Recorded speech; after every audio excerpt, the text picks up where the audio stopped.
Hello bachcho, let's read out the question first.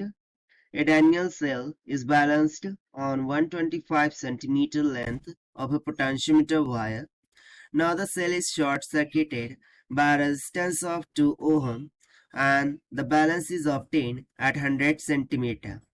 The internal resistance of the Daniell cell is. So यहाँ पर देखिए हमें बात की जा रही है डैनियल सेल के बारे में, राइट। यहाँ पर किसके बारे में बात की जा रही है? डैनियल सेल के बारे में। तो डैनियल सेल में बेसिकली क्या होता है कि इस तरीके से हमारी एक डैनियल सेल की लेंथ होती है। सो लेट्स से कि वो L1 है, वो हमें दे रखा है 125 सेंटीमीटर की इक्वल। सो जो पोटेंशियोमीटर, ये बेसिकली पोटेंशियोमीटर वायर है, ठीक है। उसकी लेंथ है L1 जो कि 125 सेंटीमीटर की इक्वल है। और जो बैलेंस कंडीशन है उसके लिए हमें लेंथ मिल जाती है L2 जो कि दे रखा है 100 सेंटीमीटर की इक्वल, ठीक है।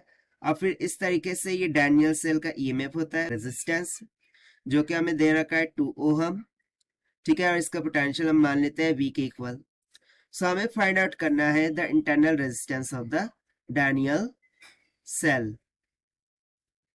ओके। सो बेसिकली यहाँ पर हमने क्या किया है कि ये एक एक्सटर्नल रेजिस्टेंस 2 ओहम की यहाँ पर कनेक्ट कर दिया है, ठीक है। 2 ओहम की रेजिस्टेंस एक्सटर्नली हमने शंट में कनेक्ट कर दिया है। सो इस डैनियल सेल की जो भी इंटरनल रेजिस्टेंस होंगी जो कि बेसिकली हम R से डिनोट करते हैं, सो उसका मान क्या होगा वो हमें कैलकुलेट करना है। So do this correction. ये बेसिकली एक शंट रेजिस्टेंस है, इसको हम बोलते हैं RS, और हमें फाइंड करना है internal resistance that is R of the Daniell cell, ठीक। तो चलिए स्टार्ट करते हैं सोल्यूशन से।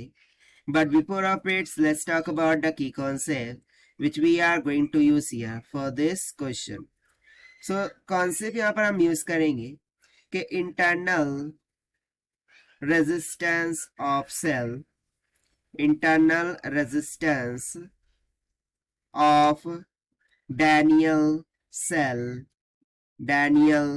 cell, इसका फॉर्मूला होता है that is small r is equals to L1 minus L2 divided by L2 times of the shunt resistance.